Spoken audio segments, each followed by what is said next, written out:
Clinico-Radiological Conference is joint venture between Hand to Shoulder Surgery Unit and Department of Radiology at Max Hospital, Saket, New Delhi. This video is only for educational purposes.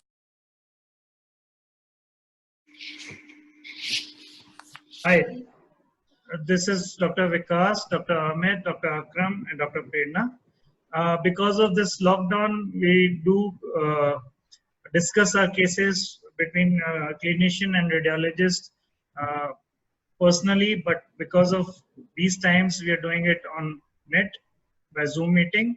So this is our first endeavor trying to do how things can happen. So here it will happen, Dr.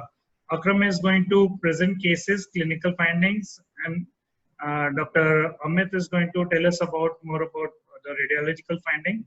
And then we can ask specific question from Dr. Amit, like what else we would like to know. In concluding, we'll say what were the findings in the case operatively, intraoperatively, or postoperatively. So we'll start. Dr. Akram, can we start with the first case? So you can share your screen. I'll share my screen. Yeah. Sorry. So this endeavor is basically to do things over internet, what we were doing personally. So Dr. Akram. Yeah, can you see my screen now? Yeah, yeah. Okay, this is the first case. Good morning, everyone. So it's a nice endeavor from all the participants to join us on time. So the first case is a young male. He's a boxer by profession. He complained of sudden onset pain on left elbow since about 2 months. There's a history of surgery on right elbow for triceps avulsion. So on examination, there was tenderness proximal to the tip of olecranon. A subtle gap was felt, I was not so sure that it was a gap felt within the muscle tendon. So pain exacerbated in terminal extension of elbow while throwing a punch even in air. But there was no significant reduction in the strength. The chief complaint was pain in terminal extension. So with this differential diagnosis, I'll discuss this differential diagnosis after we investigate the patient. Amit. Okay. Sir, you want to add anything, Dr. Vikas? Yeah, X-ray was done. It didn't show much. There was a very small bony fragment, but we were not very clear about the X-ray. So we asked for the MRI and ultrasound. That is all. Dr. Amit will discuss this case. Akram, you stop sharing the screen so that. Yes. Thank you, Dr. Vikas and Dr. Akram, for taking this initiative. So as told by Dr. Akram, the clinical findings and on examination of the first case. So based on that, we did the MRI and the ultrasound. So this is a sagittal T1 image of the elbow. And this is a proton density fat suppressed image, again the sagittal of the same elbow. In the T1 image, we could see a small hyper intense focus, which the signal is same as the bone. And this is seen just at the tip of the olecranon. This you can see the dark band is the triceps tendon. This is the muscle end, this is the myotinous junction. The long head, the triceps tendon, this attaches to the olecranon. And also there are some myotinous junction of the triceps which attaches to the tip of the olecranon. The same findings we can see in the proton density fat suppressed image, which is more specific for edema and fluid. So here we can see some edema around the small bone fragment, and there is also a fluid between the olecranon tip and the separated bone fragment. So on MRI, we could say, okay, there is a avulsion of the triceps tendon, the deeper fibers. And this, because MRI is a static imaging modality, we cannot do any maneuver over this. So then we took the patient for a academic ultrasound. And then we did, this is a long axis view of the posterior aspect of the elbow, where you can see the superficial fibers of the triceps tendon. This is the muscle, triceps muscle. This is the myotendinous junction. again there is formation of the deeper fibers of the tendon. This should have been attached here at the tip of the olecranon, but you can see a bone fragment which is separate from the olecranon tip, and there is a defect in the bone. This is the same as the MR images, which is corresponding to the bone fragment. And this bone fragment is, this is a long axis ultrasound where we have done in the flexion position of the elbow. So there is a gap between the separated bone fragment and the olecranon. So ultrasound is a more dynamic procedure where we can see the movement of the bone fragment along with the flexion and extension of the elbow. So radiologically, the diagnosis was an avulsion of the triceps tendon at the attachment from the olecranon tip. Okay, Amit, one question we always ask when patient comes with the elbow pain, are there any osteochondral fragment, etc.? That is why we preferred MRI over the ultrasound. The ultrasound was more specific about. So the idea is to, because these are professional boxers, so they usually have associated injuries like osteochondral fracture or something like that, loose body. Were you able to see anything in the MRI? No, so in MRI, apart from this bone fragment which is separated, there was no other osteochondral lesion. The cartilage was looking fine. And in ultrasound, we cannot, the advantage of MRI over ultrasound is that we can see the articular margins in MR, whereas in the ultrasound, we cannot comment on that. So in MR, these are not seen. So you suggest that such a case comes in future, should we get only ultrasound or MRI should be like? So if you're very sure that it is just a avulsion of the triceps, then yes, the ultrasound can do. But when you're suspecting associated osteochondral lesion, then MRI is the modality of choice. Other things we were thinking, like, is there anything in the olecranon fossa which is preventing the terminal extension or something like impingement? I think Akram will you discuss the differential, what we were considering? Yeah, the most important part that we want to know about the anatomy of the lesion. Okay, so we have two major components of tricep tendon. One is superficial, one is deep. Superficial tendon is formed by lateral and the long head which attach superficially, and they have a long tendon. Whereas the medial head is muscular till very end and it attaches deeper to them. So we need to understand which anatomical segment of the tendon was avulsed. A. B. Was there any osteophyte on the tip of olecranon? C. Can you stop sharing your screen? Yeah, sure.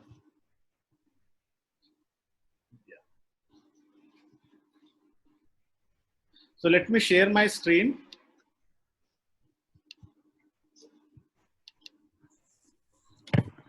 Yeah.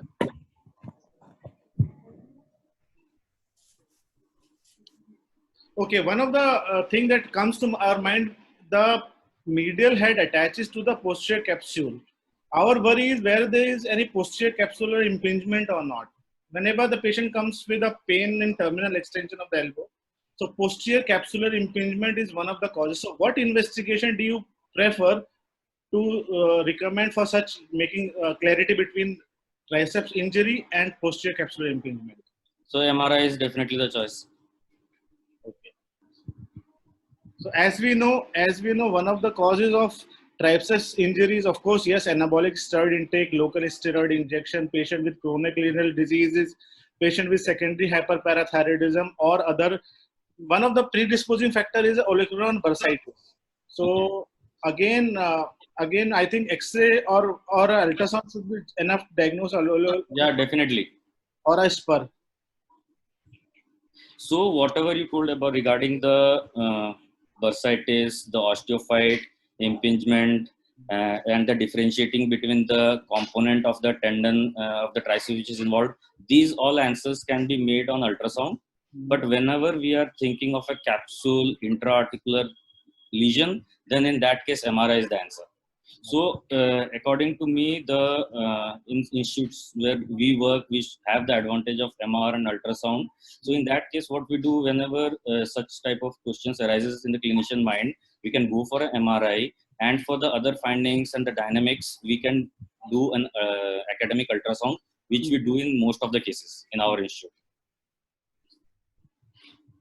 So, Dr. Vikas, can you explain about the treatment given? I'm stopping to share.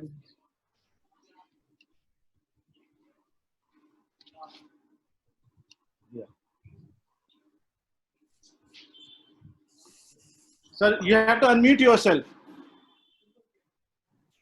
So thing is, intraoperatively, findings we can discuss. Just to give you a feedback, we went from the posterior approach. We could find the loose fragment, a small bony fragment, which was attached proximally to the triceps, and it was so small that it was unfixable kind. So we did excise the fragment, and the amount of triceps, because he was a athlete, high performance athlete. So triceps was repaired with the use of a single anchor and fiber wire.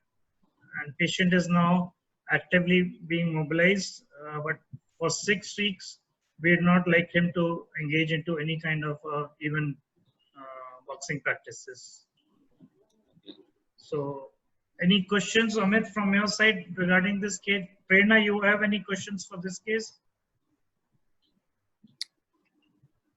So we'll call the patient again after 6 weeks for a follow-up? Patient is coming for follow-up. We are not intending any kind of imaging right now, but yeah. Akram. Amit, what is the best way to know the chronicity or acuteness of the injury? I mean, we can do an ultrasound to find out whether it is a hematoma or not. What is the best modality to understand whether this injury is chronic or chronic acute injury or a chronic attritional injury? So in the ultrasound, coming to the basic ultrasound, we can say whether there is a hematoma, whether there is a resolving hematoma, is a chronic one, whether fibrosis has developed, and then we can do a gradual dynamic flexion and extension, and then we can see what the tissue is happening. But if we say about the signal intensity, so in that case, the MR will definitely say the tissue diagnosis. So how acute or how chronic is the tissue, and whether the extension is another more important thing which we can know in MR more in detail than in ultrasound. Okay. Anything else, Dr. Vikas, sir? Unmute yourself, sir, please. Usually what happens, like I'm answering Prerna's question, like if patient is not symptomatic, we don't do a repeat imaging studies. So that is our usual practice. But if suppose patient has any kind of symptoms, we would definitely get a follow-up imaging. I think ultrasound would be good enough if we really want to know what's happening inside. Right, sir. Amit, do you suggest anything post-operatively, role of post-operative imaging? So in this case, you will want to see whether there is any local complication post-surgery, or the other thing you want to see is the healing process. Yeah. Right. So for the local complications, ultrasound is good. I think there can be a hematoma, or there can be a still defect lying in between the repaired segments. So that can be very well seen on ultrasound. Whereas in MRI, of late, say after 6 weeks, when I call for this thing, if we see that in ultrasound there is still some doubt, then only we can go for MRI. Amit, last question from my side. See, how do you differentiate between the bone fragment is from the ulna, or is a fractured spur or a calcific tendinitis which is seen? How do you differentiate? So can I share my screen? 1 second.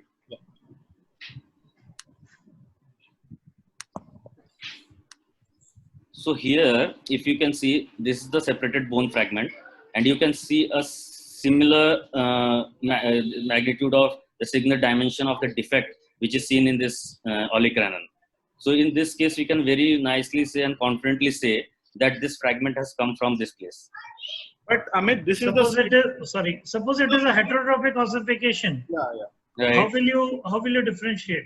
So in heterotropic ossification, what happens? The contour of the olecranon, that remains the same, and then there will be a ossification which is outside the margin of the olecranon.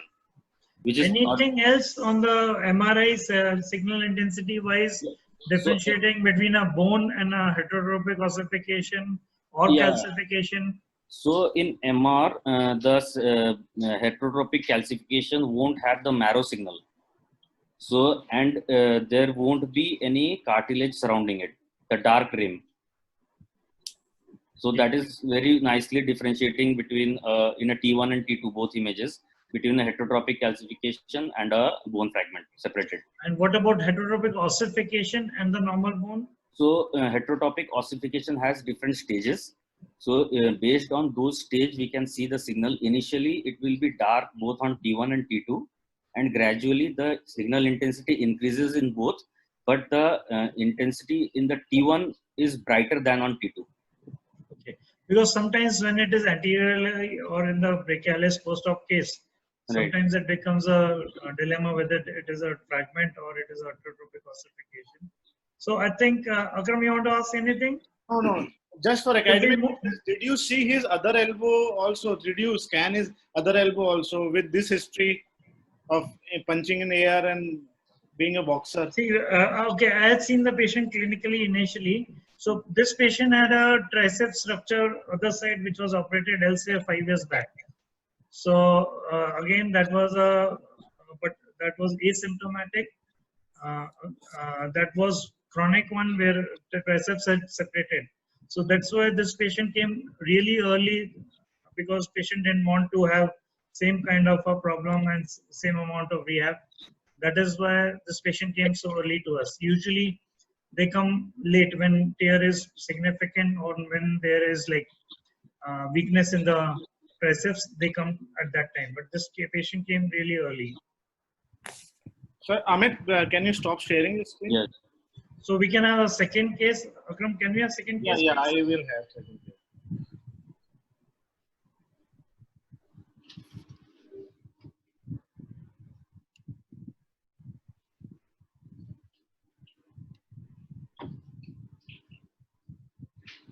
Just give me a second. Just give me a second.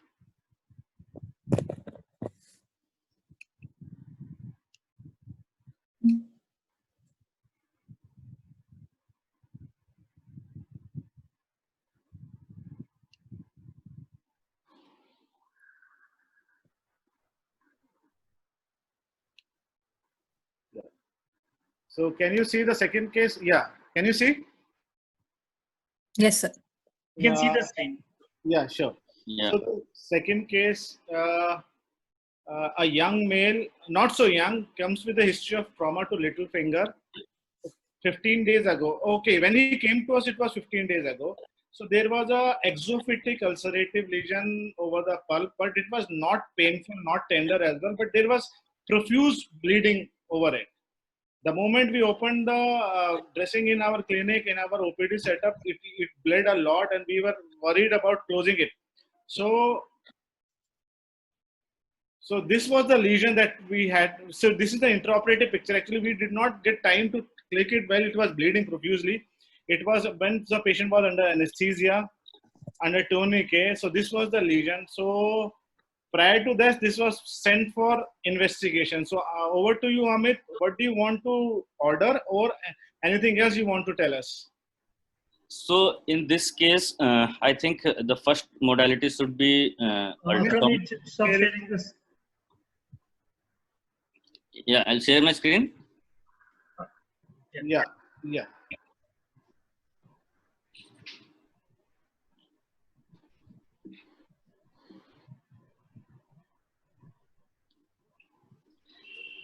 So in such type of case, the ultrasound should be the first investigation, where because this lesion is too superficial, and on clinical examination also you thought it to be a soft tissue lesion.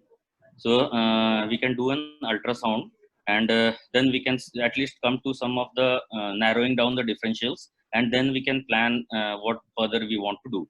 So similarly in this case also, we did a high frequency ultrasound through a linear probe of 16 megahertz. So this is a long axis again ultrasound of the finger in a grayscale. We have not put a color Doppler here. So here you can see this is the bone or the distal phalanx. Along above that, in the ventral aspect, you could see the soft tissue. This side lies the nail bed. And at the tip of the finger, the clinical image which you showed, that is corresponding to this rounded hypoechoic lesion, which on color Doppler, you can see actually this is a power Doppler where we can see even the smaller vascularity. So that's why you can see the vascularity in the soft tissue as well. Whereas this large area, which is taking so much of color, this is the area corresponding to the lesion. So we can see a highly vascular lesion in the soft tissue of the tip of the finger, which is not causing any erosion to the bone, and the soft tissue is all intact. And this was a solitary lesion in the finger. So this is again for taking the dimension of the lesion. You can see very nicely. So this is a short axis view where we can see the bone deeper. This is the subcutaneous plane, and just below the subcutaneous or the skin layer lies this lesion. So based on this ultrasound, we gave the possibility of a glomus tumor because of the vascularity. We also raised the possibility of a AV malformation, which can be a slow flow hemangioma, where we can see that there is a red. In the power Doppler, we have the different colors, red and the blue. The red are all the high vascular zone, and the blue are the relatively low vascular zone. So here we are getting a mixed vascularity in the lesion. So some literature on this. This is a article which is published in 2016 in Journal of Clinical Orthopedics and Trauma, where it says that ultrasound can be a better option than MRI in soft tissue lesions of the hand. And the differentials which were given was hemangioma, which was the first differential. Then there can be neuroma, osteochondroma, and mucoid cyst. So I think once Dr. Akram says the findings, then I will go with the histopathology. Yeah, Akram, can you share your screen? Yeah. So this case, when we went through the direct volar approach on the tumor, around the tumor, we gave an incision, and tumor was excised with some amount of soft tissue. So we had to cut small part of nail plate also to go to the dorsal margin of the tumor. It was highly vascular. So we removed all the tumor which was bleeding, and after hemostasis was achieved, then we did a oblique triangular flap to cover the lesion, because this skin was also involved. It was so superficial, so we had to sacrifice the skin along with the tumor. So defect was filled by resurfacing with the local rotation flap, which was oblique triangular flap modification of Venkateswamy flap. And this is just a immediate post-op intra picture. So biopsy was sent. Akram, can you share the biopsy report? Yeah, which was a lobulated capillary hemangioma, also known as pyogenic granuloma, but it is not infectious and granulomatoous. Akram, would you like to continue from here? Yeah. Actually, Amit, once you said that it looks like glomus, Dr. Vikas and we had a discussion. He was very sure that it doesn't look like glomus, because the distinct feature of a glomus tumor clinically is pain and tenderness, touch tenderness, which was not there. So we have seen enough glomus tumors. We have not seen them to bleed a lot. Yes, hemangioma was our first diagnosis. Even if I could have shared the first OPD prescription where Dr. Vikas has written as it could be a hemangioma. But because of its so superficial exophytic location, we wanted a confirmatory diagnosis. Hemangioma was never in our DD. Yes, one must keep glomus tumor in our DD, but it was never on top of it. So we consider it to be some kind of AV malformation. So which was proved. So I just wanted to discuss something about pyogenic granuloma. We actually see them, but we actually don't ignore them as hemangiomas. Actually, they are lobulated capillary hemangioma. They are not infectious, non-granulomatous, as Dr. Vikas must have told also. So, Amit, we did a MR. We did a MR also for this patient. So do you have MR films, Amit? No. So the MR films didn't. I don't have the MR films, but when we discussed that time, so the MR films didn't show. It just shows there is a focal increased vascularity in that lesion, but there was no angiography to suggest that the vessels were seen or anything. Just the lesion was seen. So Yes, this is why we did, actually I was thinking if it is a AV malformation, and in contrast, we did a contrast enhanced MR. If we find a bleeding main bleeder, so we can catch hold of it to control the bleeding, but we did not find anything on much of the contrast enhanced. Amit, yeah, we could not find a bleeder, feeding bleeder. Right. So yeah, Akram, please continue. So there is a history of trauma which was there in our case also for about 7% cases. So what trauma does is it stimulates vascular endothelial growth factors and then they grow rapidly. So they can reach up to size of say 4 to 2 centimeter maximum. It is written in literature. Some giant pyogenic granuloma in pregnancy can reach about 4 centimeter in diameter. One word of caution is that it is always a foreign body, embedded foreign body must be which has incited such exophytic growth or such stimulation of endothelial growth factors.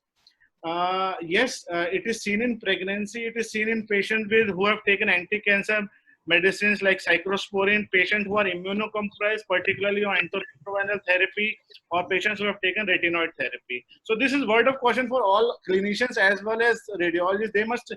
We must be familiar with this disease entity. We must not try to find glomus tumor in all fingertip lesions. Okay. Right. So yes, they can bleed profusely, and patient may actually present with anemia. So what is the differential diagnosis? Hemangiomas, plain hemangiomas, but of course they will lack lobularity as it is seen in pyogenic granuloma. Venous lake, they are more blue and black. Glomus, as I have already discussed, they are more blue and they are very painful. The first symptom is seldom bleeding. It is usually pain that is brought to. Angiosarcoma or other neoplasm can be easily differentiated by seeing a atypical lesion in the biopsy. Warts, again, I want to skip. In immunocompromised patient, yes, Kaposi sarcomas can be a differential diagnosis. Similarly, bacillary angiomatosis can be seen. I think that's it. This is it for this case. The word of caution is we must be familiar with this lesion so that we have in differential diagnosis. Right. Prerna, any questions from your side? So this patient had history of trauma. Yes, here. And otherwise, no immunocompromised history was there. No, nothing. So, Amit, you want to ask anything, or we move on to next case? Yes, sir, we can move on. Next case. Okay. Case number 3. Young male with pain and swelling over proximal forearm. There was tenderness over proximal radius on the extensor aspect. Pain aggravated on movement of hand and wrist. I'm sorry for the spelling mistake, wrist extensors, but there was no gross weakness in the hand. So investigation wise, X-ray, MRI, USG, Amit will shed light, which is the most critical investigating modality. Of course, basic we always do an X-ray, but what is the step ladder of this? So definitely first the X-ray, and based on. I stop sharing my screen and over to you, Amit. Okay, sir. So basically the first investigation should be the X-ray. Based on the findings of the X-ray, we can move on with the other investigations. Suppose we don't get anything in the X-ray, and clinically you saw that there is a lot of pain, maybe in pronation, supination, in the different dynamic motion. Then we can go, because the X-ray was normal, so we should not think of a CT. We should go for a MR. And if MR gives us something, that is fine. Or else in the same sitting, what we can do a dynamic ultrasound. So in this case also, again, I will highlight that in such cases where the patient has a pain on movement, we should also do a side-by-side ultrasound to see what is happening on the specific movement. So supposedly a patient has a pain on pronation or supination or on flexion extension. So in that position, we can do the ultrasound, put the probe at the specific point of pain, and then we can see what is happening dynamically. In this case, after X-ray, we can go for a MR, but then I will just show you the CT which was done outside, and then we did a reconstruction in our workstation. So this is the CT of the forearm. This is the radius and the ulna which is seen. Sorry to interrupt. Do you have the X-ray films? No, sir. Okay, I've seen the X-rays. The X-rays showed a very faint, we can say, ossification around proximal radius, but nothing else was there. It was a very faint because maybe rotation, because of the rotation. So we had asked for a MR as well as CT scan. Actually, patient got it done from elsewhere, which was a very low quality, I think 0.5 Tesla MRI, which didn't show us much. So then we had to go for other investigations. Here I would like to stress that though MRI would have shown or CT would have shown better things, but because low quality of imaging is also something which should be beware, because we can miss a lot of things on low quality imaging. So Amit, sorry, you can continue. Right. So this is the radius, this is the ulna. In the proximal aspect of the radius, this is the elbow aspect. You can see an exophytic same bone density lesion which is coming along which is seen along the medial aspect or the medial cortex of the radius. So based on this finding, we can say that there is some exophytic lesion arising from the cortex of the radius. This is in the metaphyseal region. So the differentials which we should consider here based on the age are, one is a exostosis. Other, sometimes what we see, there can be an old trauma and then the callus or calcification, or as we discussed in the previous case, the heterotropic ossification can develop. But in this case, what's the scene? You can see the density is absolutely the same as the bone. So then exostosis becomes a more likely possibility. And then we did a ultrasound because the patient had pain on pronation and supination. So this is a static image. I will show you a video next. So in this static image, you can see this very nicely lobulated lesion which is coming out from the cortex of the radius, and this is impinging on the soft tissue. So we can see a linear hypoechoic, this fibrous structure which is running just above this lesion, and this is the area where you can see nicely that there is some pressure effect on this structure. So this is basically the cutaneous nerve of the forearm. And why I was telling that this can be exostosis, because this is the bone you can see, and just above you can see a hypoechoic rim. So this is possibly the cartilage, which is cartilage cap, which is causing impingement on this nerve. So this is the video, the dynamics ultrasound, where you can see here. So you can see nicely the nerve which is getting compressed here, and proximally you can see there is thickening of the nerve. Here there is narrowing, and later on the nerve was normal in this dimension. So in here the ultrasound is a very good example where we could have, in MR, we could have just seen that there is thickening of the nerve proximally, and there may or may not be the compression of the nerve at that time in the static image in MR. But on ultrasound, we could demonstrate that there is narrowing at the place where it is causing the compression, and there is thickening proximal to it. So, Amit, is it a cutaneous nerve or a posterior interosseous? So this was, I think this was, because so cutaneous nerve should not run in so close proximity with the radius. Sorry, this was a posterior interosseous nerve. Sorry, sir, posterior interosseous nerve, right?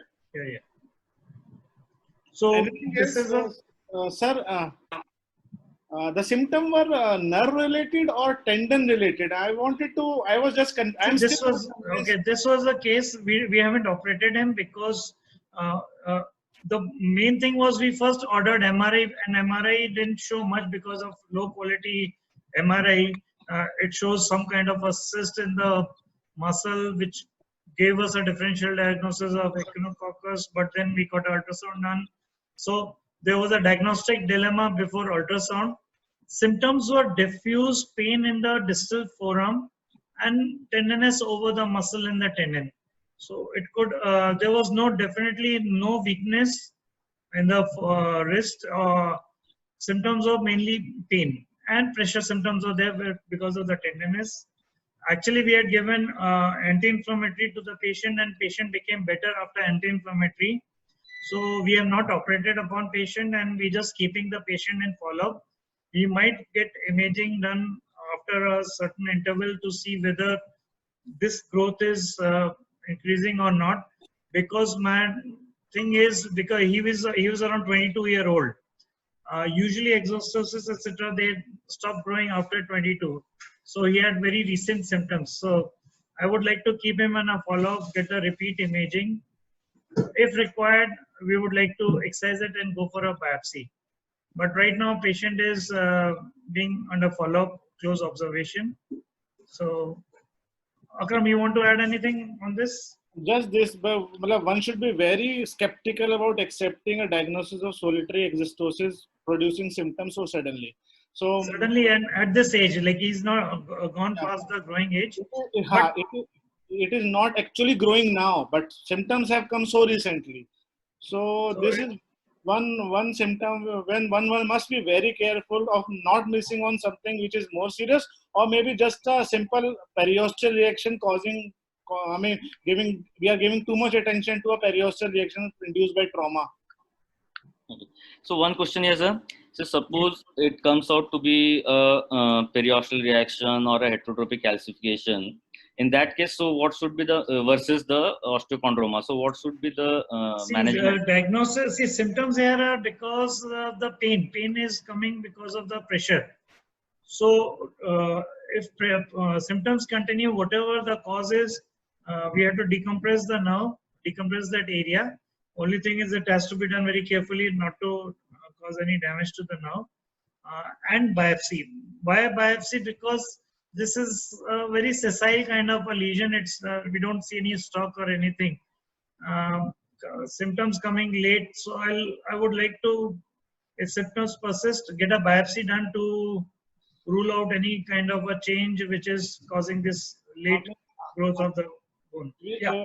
What sir wants to tell is we will remove this lesion for the symptoms and then we send the whole lesion for biopsy actually. Right.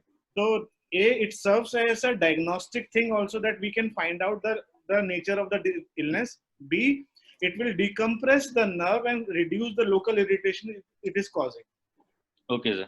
Right. Because his pronation supination is very painful. Like he can't do, but after initial 4 days of anti-inflammatory, patient symptoms drastically improved. So we decided we just keep him in a follow-up for maybe 4 to 6 weeks and maybe repeat this thing. If symptoms reappear, we would like to decompress and send us tissue for biopsy. Okay, sir. So we'll wait for the follow-up. Yeah, follow. We'll wait for. Prerna, you want to ask anything? No, sir. Okay. So we can move on to third case. Inject any local hair under ultrasound guidance to reduce inflammation.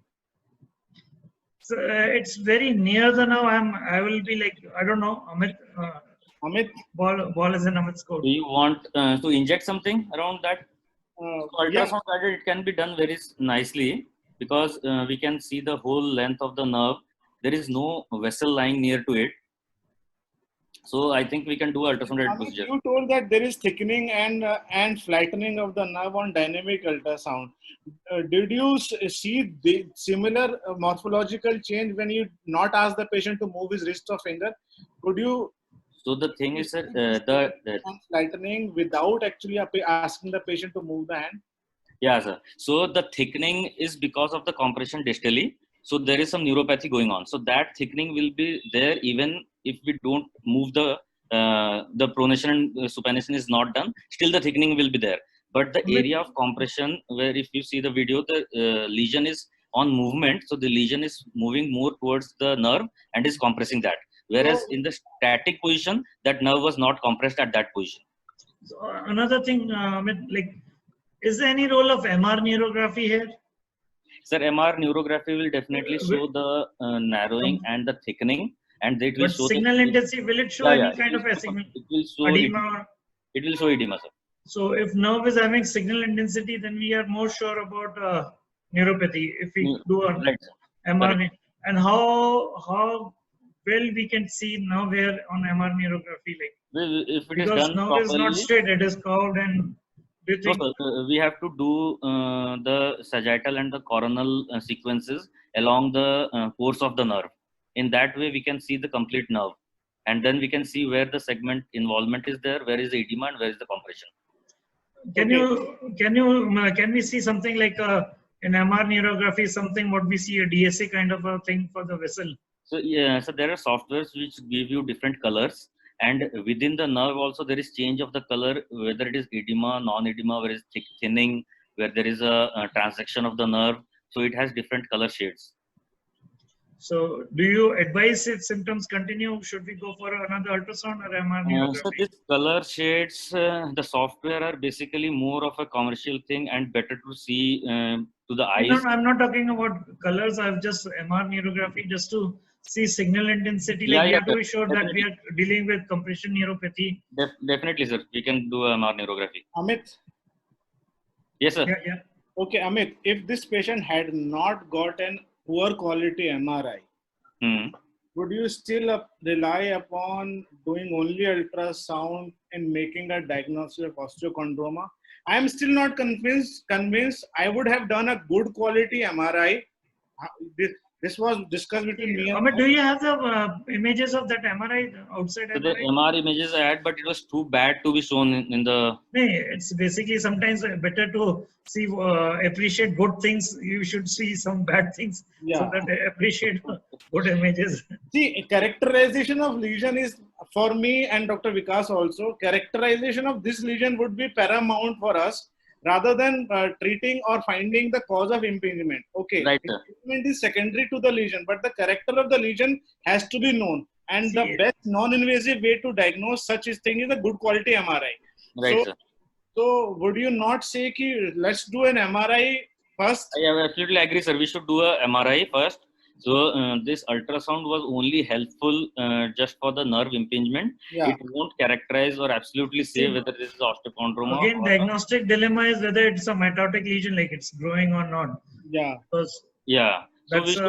we should go for a MR whenever we do a follow-up. Any sessile osteochondroma has about 1% yearly incidence of converting into a chondrosarcoma. Right, sir. Okay. Anything else? Sir, anything I think we should move to next case. Word of wisdom from Dr. Vikas. See, my diagnostic dilemma was like, we should not be missing on mitotic thing. See, compression neuropathy, because he's having only pain, no symptoms distally for any kind of a weakness. And pain was subsided by anti-inflammatory, but something which is growing inside and I don't have a diagnosis is really somewhere down the line, behind the mind, there's a to accept because worry something. So we are keeping him in follow-up maybe 6 weeks because he has done CT MRI from outside elsewhere, and getting it repeated, sometimes it's a financial burden on the patient. So after 6 weeks, we'll do it and maybe we'll repeat and see what happens. Okay. Next case. Can I move to next case? Yeah. Yes, sir.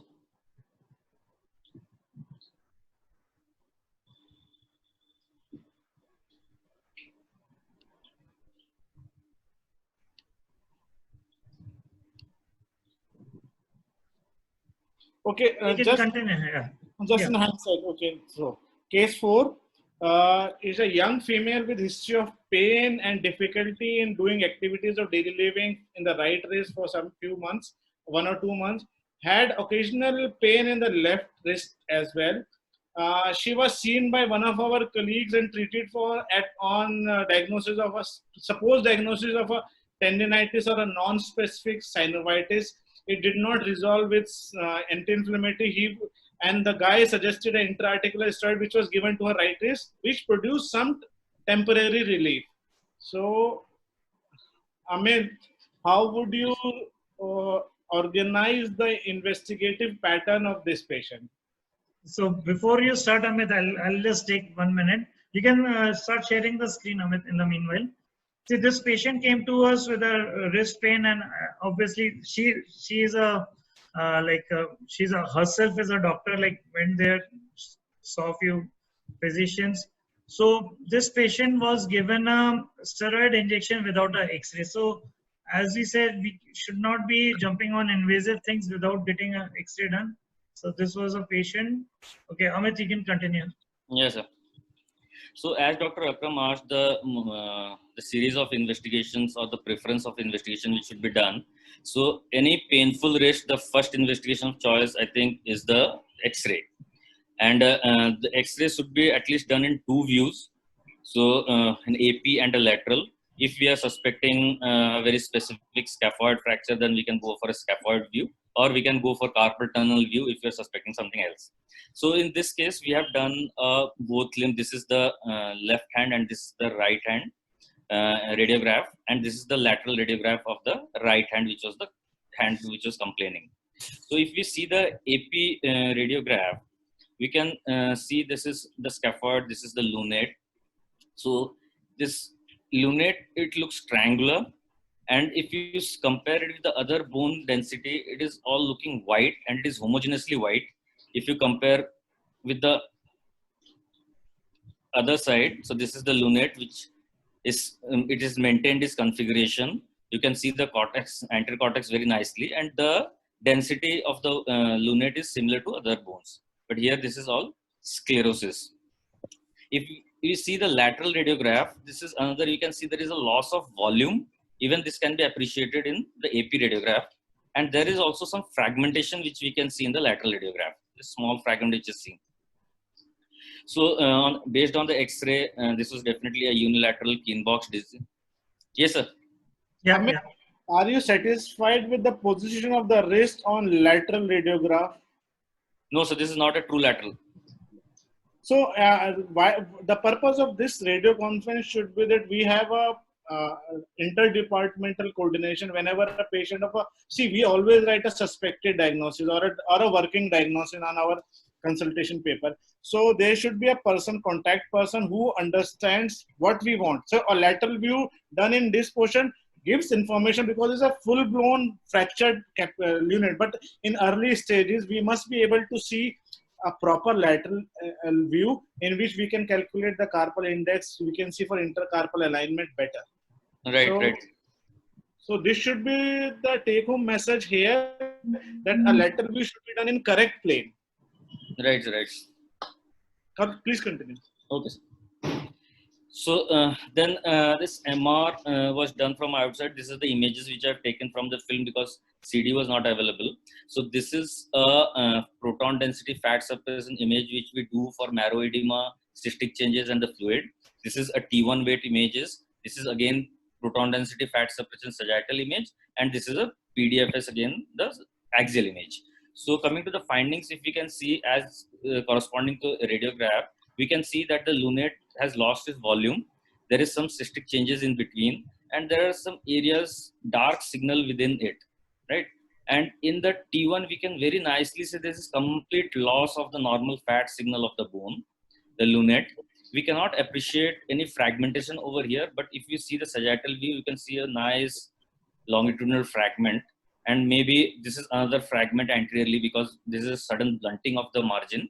This can be another fragment which we saw in the X-ray. Mm-hmm. Another incidental finding which we saw, as Dr. Vikas was telling about or Dr. Akram, you told about the injection which was given for synovitis. So there was some synovitis which we can see in the ventral aspect, dorsal aspect of the wrist joint, and maybe some fluid around the tendon as well.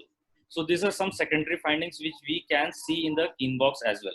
So radiologically, the diagnosis was Kienbock's and with loss of volume. But the interesting thing which you can see is because there's short duration of history, we are not able to see any arthritis which is in developing here.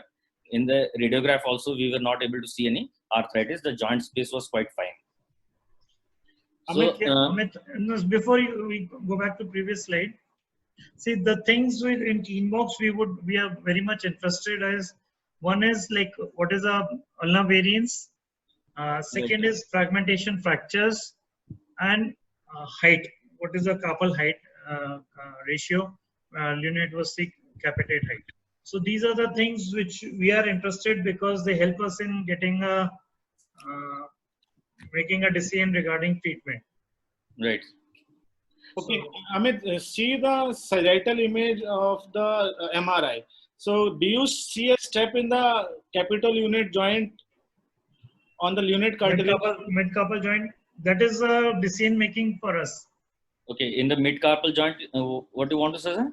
See, you see on the sagittal, on the third image, yeah. Can you see this step? There is a step between the dorsal and the volar articular surface of lunate. Right. It is there.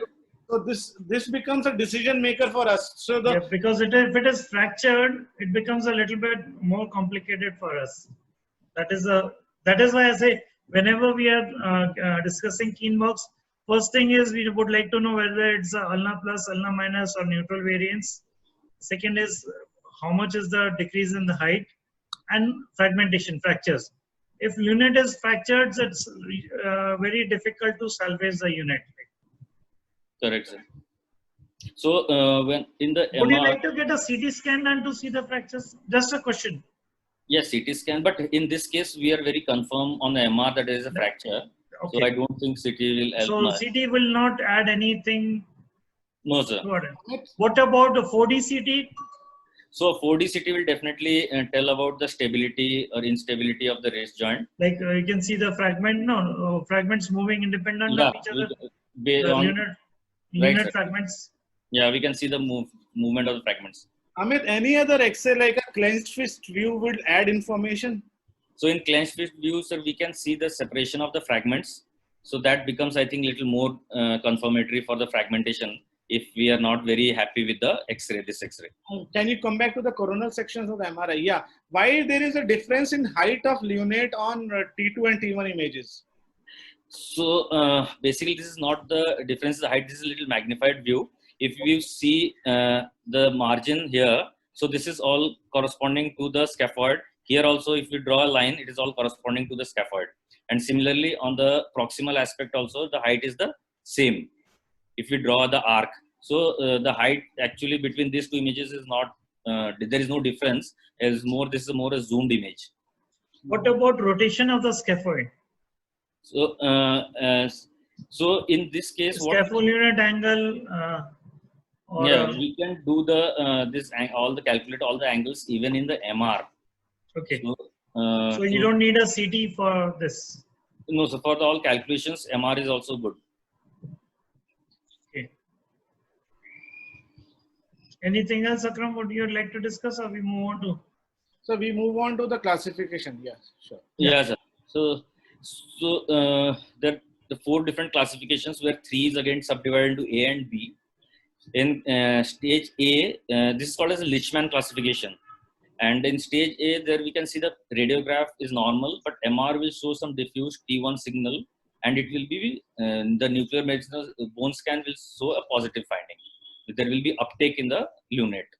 In stage 2, what happens now? It progresses to sclerosis, and there is no loss of volume, so there won't be any collapse of the bone.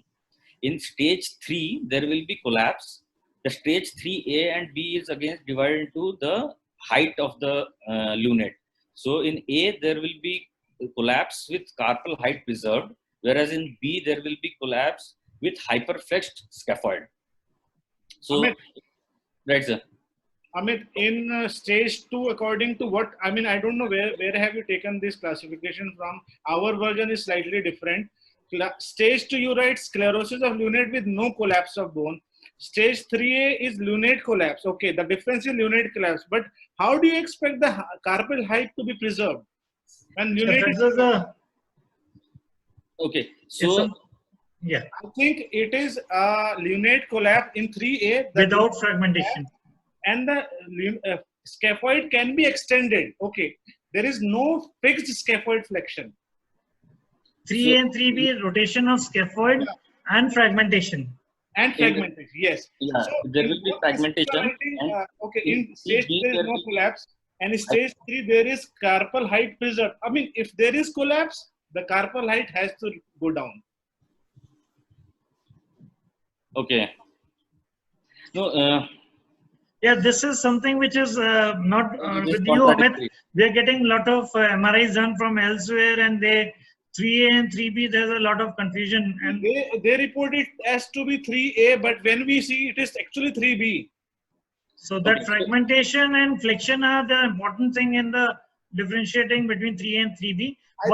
Okay, next radio conference, we'll have Akram, we'll have some kind of a discussion on the Keen box in the next one. Sure, sure. So we So can, that- okay, Yeah, not only. that is the use of getting this conference done, because this thing is coming for what we are following practically for our management. That fragmentation and lunate flexion is the more important thing in 3A and 3B. Right. So this radiological classification, about the carpal height, what is, so this is lunate collapse, there is a volume loss, but somehow the height which we measure, See, if it collapses, then height, how will you preserve the Yeah. height? collapse, loss of Lunate volume. collapse, Sir, I will get back to this. I will have Carpal more. Actually, Lichman was is on the X-ray. See, Yeah. there's a MRI classification also, and there are like other classification by Bain classification. I think we'll have some amount of discussion in the next clinical radiological conference. We take a pause here so that we both can you can also have more literature, and I think we'll also have small presentation on Keen box. Okay, Akram, sir. you agree on that? Yeah, sure. Very much. Because Okay. this we should iron it out forever. This See, thing. for you, what is class 3A, 3B? For me, it is actually 3A. Okay. I want to see fragmented reports says there is a fragmentation, and fragmentation reaching up to the cartilage margin is very important. Dr. Vikas would agree. There is Yeah, because see, it helps us in making a management kind of a decision. If it is fragmented cartilage and separated, then it is no point doing a bone grafting or other things to save the lunate. Then lunate becomes unsalvageable. Then we go for other salvage procedures rather than preserving the lunate. Okay, sir. So, okay, we'll also have a little look on the literature and then we'll come back. Prerna, you also, I think this is an assignment for you for next Yes. week. Yes, sir. So, Prerna, you have to look into which classification system has been subjected to randomization and more tests, so that which is the most reliable way to diagnose or stage a Keen box disease according to X-ray, according to MRI, or clinically. Okay, sir. So this is the work for next, and we will also work out our strategy. No, we'll have our presentation so that we are coming on the same page, so that our our reports are like in synchronization. It should not be that you write 3A and we write 3B. Right, sir. Okay, sir. Okay. I think, yeah, Amit, you can go further. So this is the post-operative Okay, radiograph. well, I think you can continue with this. Akram, do you have any slide for this? I don't have actually. So we took this patient actually as a medical doctor. So very symptomatic. There was a fragmentation of the lunate. Patient was having so severe pain that she was not able to write also. Activity of daily living were really like not, she was not able to do. So because of the fracture fragmentation and it was a neutral, the ulna neutral, so there was no ulna plus or ulna minus. So we decided to go for a limited carpal fusion, lunate excision, and limited carpal fusion. Here, what we do, we excise the lunate and fuse the scaphocapitate joint, so that we can have good kinematics as well as pain relief is there. So patient is, I think, 3 weeks post-op. So what we will maybe next time we'll share the late follow-up when once union is there and patient is moving the wrist. So Keen box is something which, though it is a very rare disease, because we are having large catchment area, we see Keen box very often. We are operating like at least 2 to 3 Keen box in a month. Okay. So we should be sure, like. So any role of volumetry, if we can able to do the volume of the lunate? See, those things are, yeah, those things are maybe academic thing. See, for till now, our main thing is ulna plus ulna minus, because we want to do, see, options with us radial shortening, vascularized grafting, core decompression is also there, and limited carpal fusion. These are the few options we tend to exercise for the unit. So if suppose it is 3A and ulna minus, then we would like to do a radial shortening along with the vascularized grafting. If it is fragmented or lunate is not salvageable, then we would like to go for a limited carpal fusion. Or if it is 3B or 2 and it is ulna neutral, then we do capitate shortening with the vascularized grafting. So these are the things we tend to play around. So I don't know how volume is going to help, but definitely fracture helps us in making a management question. Yeah, Akram, you wanted to say something. Amit, you're right that volume measurement can be done, but whether it impacts our decision making, this is the most important part. Yeah, so that's what I was asking. Making is done on basis of whether we can salvage the lunate, we can keep the lunate, or we can throw the lunate, because a broken fracture lunate is a source of pain, cause of synovitis, and induces collapse and arthritis. A rough surface will always cause a smooth surface to get deteriorated or degenerated. So our aim is not we want an investigation which guides us to a therapeutic thing. So, sorry, Amit, how would you suggest getting a volumetric, like by MRI or CT? MRI. So, is there a software? So we don't want a very specific software for that. Whatever software is available in our system, it can be done with that. We can try a few cases, and then we can see if there is any clinical implication to that. Because one thing I was very much interested, like maybe we can have sequential volumetric and see when it fragments, at what stage it fragments. Other thing I was more interested was dynamic CT, to see what happens to the scaphoid, how scaphoid is rotating because of, see, once lunate fractures, then the scaphoid becomes really independent of the lunate. So that is one of the things which is there in kinematics of the wrist. Can I add something, sir? Yeah. This is between me, you, and Dr. Vikas only, Amit. So once we have removed lunate, the articulation. That part, Akram, we'll talk about it later. So that we'll talk about later. We are talking about pre-operative part. That is a different topic. Amit, because that's our next research question. That's our next research question. Sir, can you embolize such lesion that you saw? Any? That vascular lesion that we discussed. Yeah, we can stop the slide. We can discuss other things like. So okay. Can we do for some kind of sclerotherapy, intralesional, or maybe a feeder can be identified which can be sclerosed? See, I'll rephrase the question. I mean, see, when this patient came to the clinic in OPD, it was profusely bleeding. Profusely bleeding in the sense like I wasn't sure like what is this happening. Like you just like a arterial blood coming out. So what Dr. Akram wants to say, can we inject something ultrasound guided or something like that so that bleeding stops these lesions? In this case, even when I was doing the ultrasound, so in my mind also the AV malformation was definitely there. But what happened, I tried to see the feeder or any specific vessel. I could not find any specific vessel in the ultrasound. So in this case, if we inject a sclerotherapy, it becomes difficult because we are not very sure whether which is the main vessel which is feeding it. Maybe we get into a different vessel. That can be a problem. Or else, do you think that if we inject directly into this lesion, then will it be helpful? Because see, the thing came to the mind, but then the skin necrosis would be, see, it's so superficial. The necrosis of the skin would be also there, like. Okay.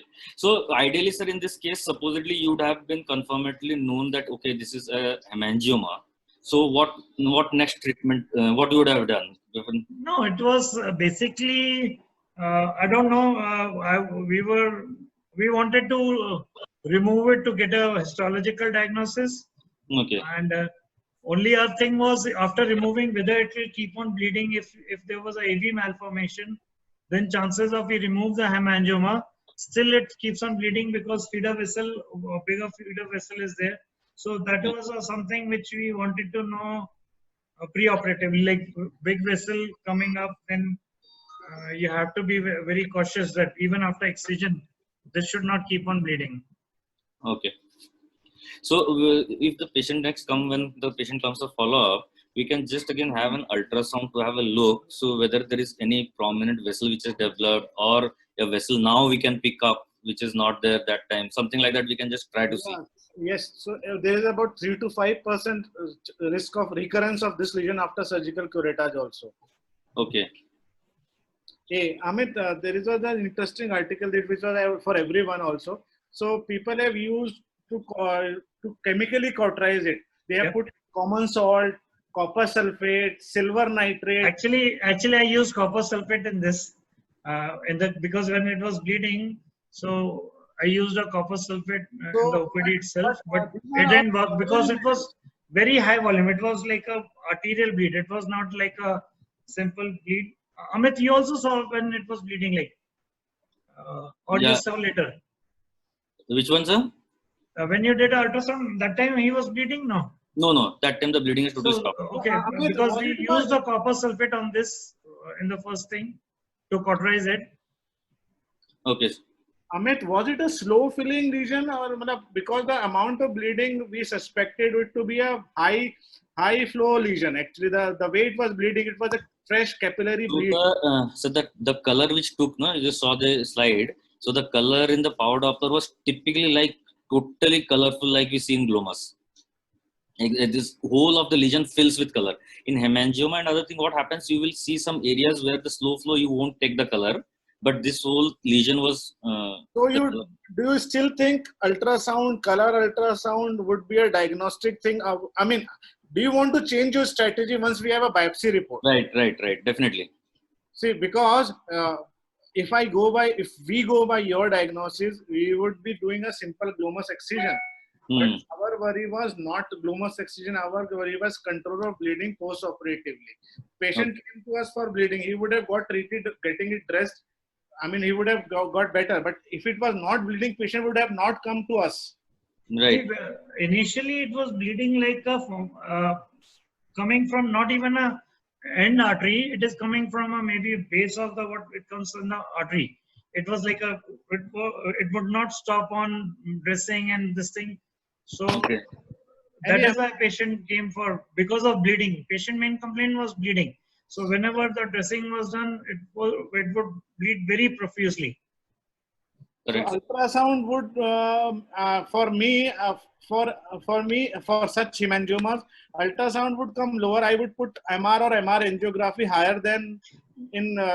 We had a MR angio for the. We had. I think we didn't show the. You have images, Amit? Images not with me, sir. No, but MR was done previously.